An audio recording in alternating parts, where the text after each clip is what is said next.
Good morning again, everybody, and you are welcome to the second of the Room 4 breakout sessions. Before we start, I just want to make sure that everybody is in the right place. So unless you really want to hear the presentation again, or you're a chair or presenter, you should be in a different room. So I'm going to give a couple of people the chance maybe to leave and rejoin another breakout session if they'd like to do that. Also, just a reminder, if you wouldn't mind keeping yourself on mute and keeping your video off for the breakout session. So we have 4 lightning presentations again in this session, 3 from the My World Survey 2 team, and Quiff, our youth and community engagement worker in Jigsaw, Kerry, is going to present some findings from a really nice project that they were involved in, that she was involved in Kerry, on engaging young people from minority backgrounds. We do have 5 minutes for each presentation and then some time for questions and answers at the end. So Dean, who is our youth co-chair, is going to moderate the questions. If you want to put a question to a speaker similar to the first breakout session, please just pop that in the chat and put the name maybe of the person you want to ask the question to into the chat. So our first speaker this morning then is Dr. Amanda Fitzgerald from the My World Survey 2 team, and Amanda is going to present on mental health trends among adolescents in Ireland, insights from My World Surveys 1 and 2. So over to you, Amanda. Thanks. Great. So today I'm going to present on findings from My World Survey 2 in comparison to My World Survey 1 in order to look to see whether we see increases or decreases or no changes on some key indicators of mental health outcomes over this time period. The My World Survey 1 was published in 2012 and the My World Survey 2 was published in 2019. So we're looking to see, do we see changes over this time period. So just to set the context for this research, we're looking at both risk and protective factors for mental health. And by risk factors, we're looking at factors that may increase the likelihood of a person developing a mental health problem, such as high levels of anger, being bullied, drug use, and low social support. But we're also looking at some of the protective factors. And by some of the protective factors here, we're looking at a broad range of assets that may improve the likelihood that a person will respond successfully to life stresses, such as having good support, resilience, optimism, and so on. Again, in line with Deborah's talk, we're looking at that age period from 12 to 25 years of age and recognition that 75% of all serious mental health difficulties occur before the age of 25 years. In My World Survey 2, we had a large sample of over 19,000 young people. And in My World Survey 1, we had a sample of 14,000 young people. So this allows us to see, using 2 different cohorts, do we see potential increases or decreases in mental health outcomes over this period. Today I'm focused on the adolescent sample. So in My World Survey 2, we had over 10,000 adolescents, and we aimed for a sampling frame to be reflective of the national distribution of schools in terms of disadvantaged, non-disadvantaged status, in terms of gender composition, and also in terms of including at least 1 school in every county in Ireland. And we had a good split between males and females. It's also important to say that given the rigorous sampling strategy that we employed for both My World Survey 1 and 2, that these samples are broadly matched in terms of age, school year, and gender. So today I'm focused in particular on the adolescent sample. And using a standardized measure of anxiety, what we see is significant increases in the proportion of adolescents falling into the moderate, severe, and very severe categories for anxiety, such that this was 11% fell into the severe categories for anxiety back in 2012, and this is now increased to 22% in My World Survey 2 in 2019. And we see that this increase in anxiety was particularly pronounced for females. Again, we see a similar pattern for depression, where we see increases in depression from My World Survey 1 to My World Survey 2. When we look at something like alcohol behaviour, what we see is that there was an increase in the proportion of adolescents who reported never drinking alcohol, and this would be in line with both national and international research. And to take an example of this, if we look at students in 6th year in post-primary school, their mean age is 17.5 years. 13% in My World Survey 2 said that they didn't drink and that they never drank, while this was 8% back in 2012 in My World Survey 1. However, interestingly to note that for adolescents in My World Survey 2 who said that they were drinking, they were much more likely to engage in problematic or hazardous drinking behaviour. So if we look at the figure here on the right, you see that 28% of adolescents in My World Survey 2 who were drinking were falling into this problem drinking category. And what do we mean by problem drinking? It's looking at things like feeling guilty after drinking, parents expressing concerns over your drinking, not turning up in time for school, or not remembering what happened. And then to look at a snapshot of our risk and protective factors from My World Survey 1 to 2, we see some positive findings. We see that there were significant decreases in the proportion of adolescents who reported being bullied. We see that there were significant increases in adolescents saying that they had support from families, and also a significant increase in the proportion of the one good adult. Significant increases in those who reported problem-focused coping, which is a positive coping strategy. At the same time, we also see a weakening of many of the protective factors. We see a significant decrease in the resilience, the optimism, the self-esteem, life satisfaction, and school connectedness of adolescents from My World Survey 1 to 2. So taking the key messages here, similar to international research, we see increases in both depression and anxiety over this time period, while at the same time we see decreases in alcohol and having been bullied. We see decreases and weakening of many of the protective factors that contribute to good mental health. And our next step is that we're currently working on a paper to see, is it that the increases in some of these risks, the decreases in some of the protective factors, are contributing to explaining some of the increases in depression and anxiety that we see over this time period. Okay, thank you. Great. Thanks, Amanda. Always a challenge to try and get something into 5 minutes. So thanks a million. So our next speaker is Dr. Ciara Mahon, and Ciara is going to present first on body image in gender and sexual minority individuals and share some insights from the second My World survey.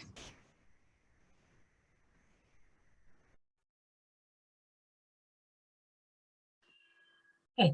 Hi everyone, my name is Dr. Ciara Mahon and I'm delighted to present findings from My World Survey 2 that investigated body image in sexual and minority youths, and this is research conducted by myself along with Dr. Aileen O'Reilly, Dr. Amanda Fitzgerald and Professor Barbara Dooley.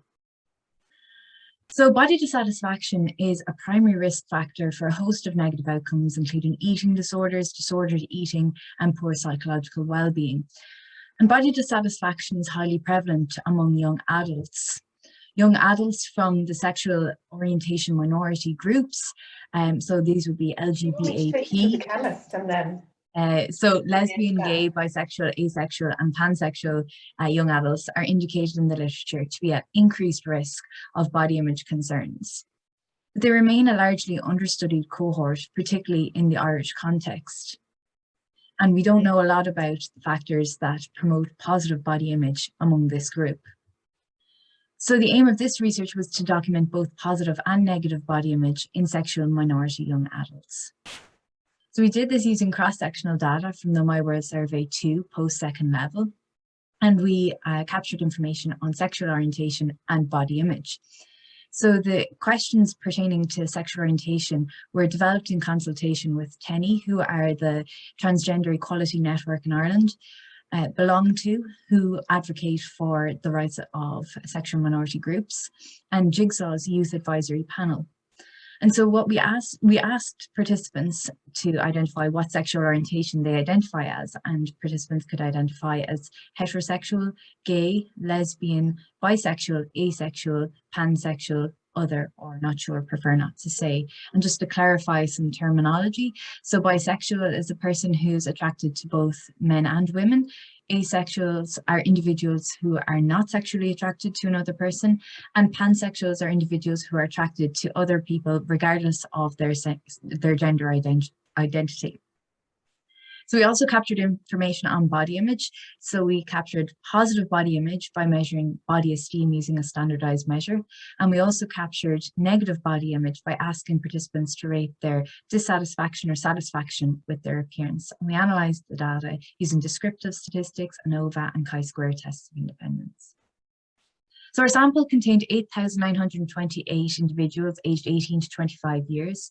We excluded non-binary, transgender and not sure genders because they composed of less than 1.5% of the data. So to facilitate analysis, we divided the sample by gender, so male and female, and we collapsed some of the categories of sexual orientation. So you can see here we have 77.8% of the sample of males were heterosexual, 74% of females were heterosexual, about 10% of males identified as gay, 3% of females identified as lesbian, about 7% of males and 13% of females identified as bisexual. And you can see the remainder of the categories, pansexual and asexual, are quite low, and not sure and prefer not to say ranged between 4 and 6%. So this graph here depicts mean body esteem scores across sexual orientation in males and females. So the blue line depicts males and the green line depicts females. And we can see here that heterosexual males had significantly higher levels of body esteem than sexual minority male groups. And heterosexual males had significantly higher levels of body esteem than female heterosexuals and female sexual minority groups. Within the female categories, we can see that females approximately had similar levels of body esteem regardless of sexual orientation. However, bisexual women were at more risk or had lower levels of body esteem than other groups. In terms of body dissatisfaction across sexual orientation, then, we can see that body dissatisfaction, firstly, is highly prevalent. So if we look at females, the rates of dissatisfaction with one's body range from approximately 45% to 53%. And similarly, about half of males in the sexual minority groups indicate dissatisfaction with their bodies. We can see that male heterosexuals are less likely to exhibit body dissatisfaction than all other groups, but yet a third do indicate that they're dissatisfied with their appearance. And it's worth noting that bisexual women were more likely to report dissatisfaction with their bodies. So taken together, these findings indicate that women are at increased risk of poor body image versus men, regardless of their sexual orientation, that sexual minority men had poorer body image versus heterosexual men, and that bisexual women had poorer body image versus heterosexual women and are more at risk. So these findings are important because they inform prevention or efforts to support body image in sexual minority youths. Well done again, Ciara. So much in a short space of time. Just another really interesting project from my world. And I'm going to hand over to you again, Ciara, for the third presentation, excuse me, looking at risk and protective factors for third level student mental health. Okay, thanks, Aileen. So now I'm going to present further findings from my World Survey 2 that look at risk and protective factors for third level student mental health. So over the last decade, there have been increases in the frequency, severity, and complexity of mental health difficulties in third level students. And depression and anxiety are among the most commonly occurring mental health difficulties. And there's a pressing need to identify risk and protective factors associated with depression and anxiety in students. And so this research sought to identify important risk and protective factors for student mental health. So we used cross-sectional data from my World Survey 2 post-second level. This sample contained 9,935 students, 88% of which were aged between 18 and 25 years. And so the sample was drawn from 12 third level institutions across Ireland who completed an online survey. We measured key outcomes of anxiety and depression using standardized measure, the DAS-21, and we also captured information on suicidality using 3 items that captured information on self-harm, suicidal ideation, and suicide attempts. We sought to look at the impact of gender and age on these key outcomes, as well as risk factors such as alcohol use and drug use, and protective factors such as help-seeking and optimism, again aligning with, as Amanda said, both risk and protective factors. So our sample included 69% female, 75% were white Irish, and 75% were heterosexual. Most of our sample were university students, and we had a representative range of international students. 12% were international, 10% mature, and about 13% belonged to either here or there schemes. So in terms of mental health outcomes, we can see that about 44% of the sample scored in the normal ranges for depression, and anxiety. But we can see here in this graph that 13% scored in very severe and 9% in severe ranges of depression. So this indicates that almost a fifth of third level students are experiencing depression in these severe ranges. For anxiety, we can see that 18% scored in the very severe range and 9% in the severe range, indicating that almost a third of third level students are scoring in severe ranges for anxiety. So this highlights the prevalence of this and the severity of this issue among third level students in Ireland. In terms of suicidality, 36.7% of the sample reported that they had engaged in self-harm. 56.6% reported that they thought life was not worth living, and almost 11% had made a suicide attempt. In terms of risk and protective factors for depression and anxiety, we first looked at gender, and as you can see in these graphs, and as indicated by our analysis, females were significantly more likely to score higher in both anxiety and depression than males. And a similar trend was observed for age, such that younger students were significantly more likely to score higher in anxiety and depression and score in these more severe ranges versus older students. This slide here depicts a correlation matrix of the risk and protective factors for depression and anxiety. And so these are a range of different factors that we looked at that have been indicated by the literature as associated with these outcomes. And these stars here indicate the level of significance of this relationship. So all of these factors are significantly associated with both depression and anxiety, but some are more strongly related to these outcomes than others. So a correlation, which is indicated by the values here, of 0.5 and above is indicated as a strong correlation. So we can see here that avoidance coping is strongly positively correlated with depression.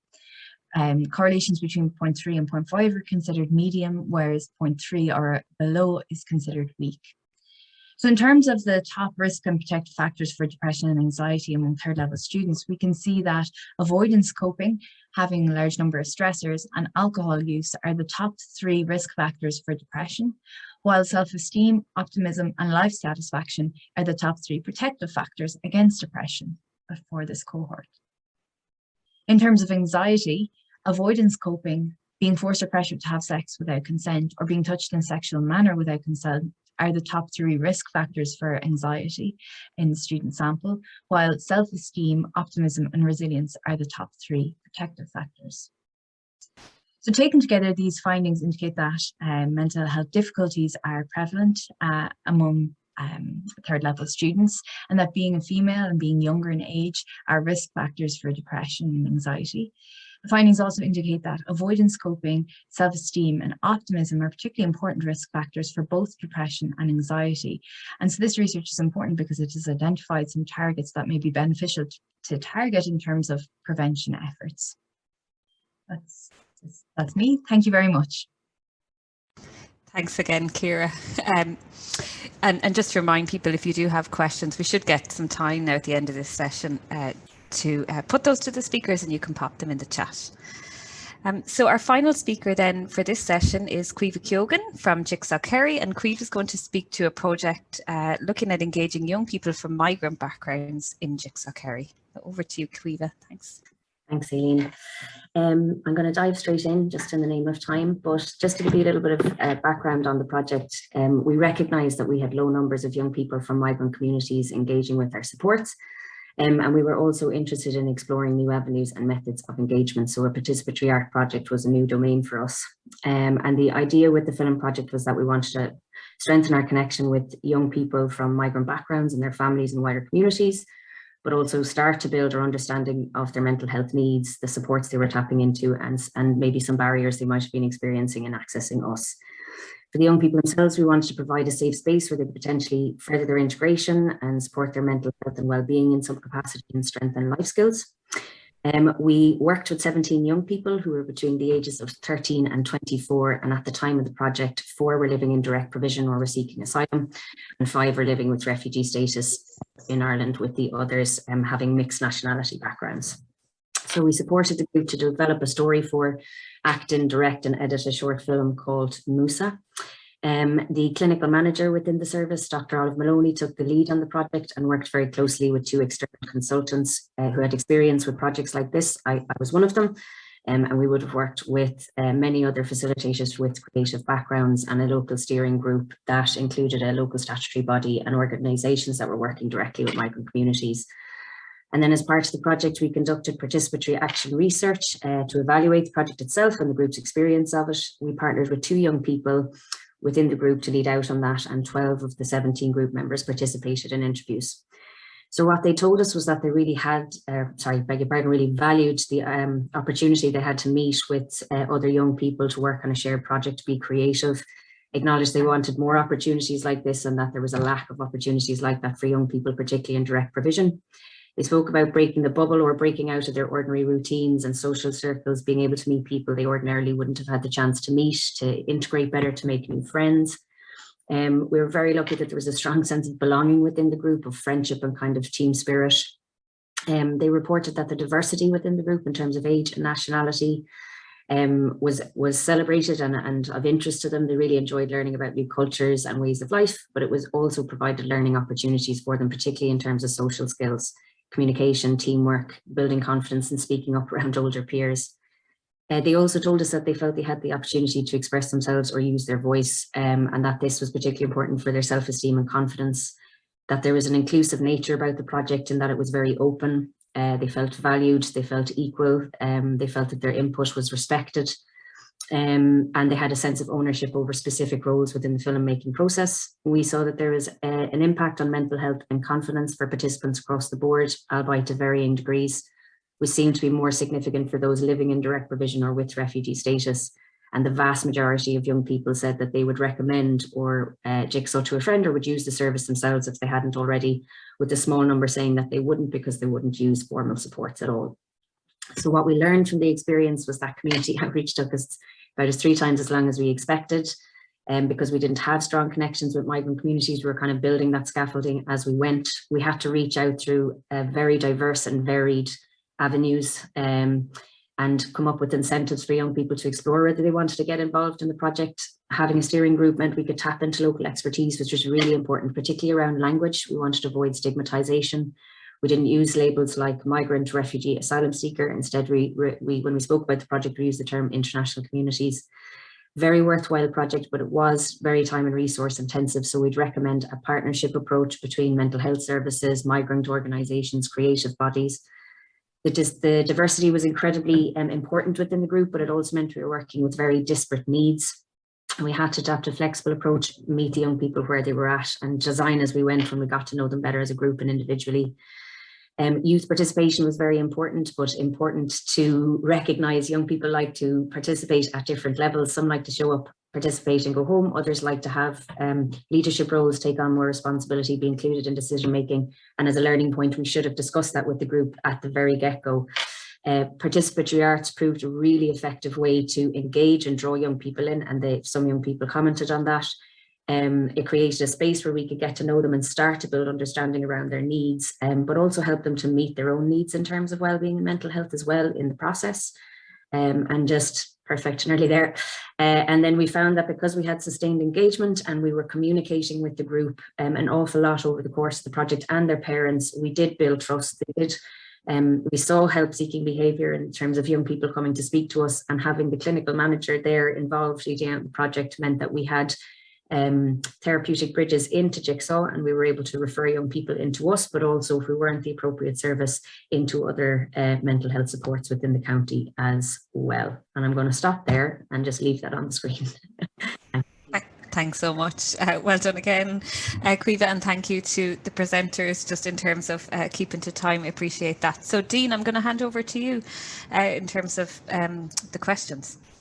Yes, so the first question is for Ciara, and was the 10% of students with suicide attempts a significant finding, or was it similar in My World Survey 1? Thanks, Dean.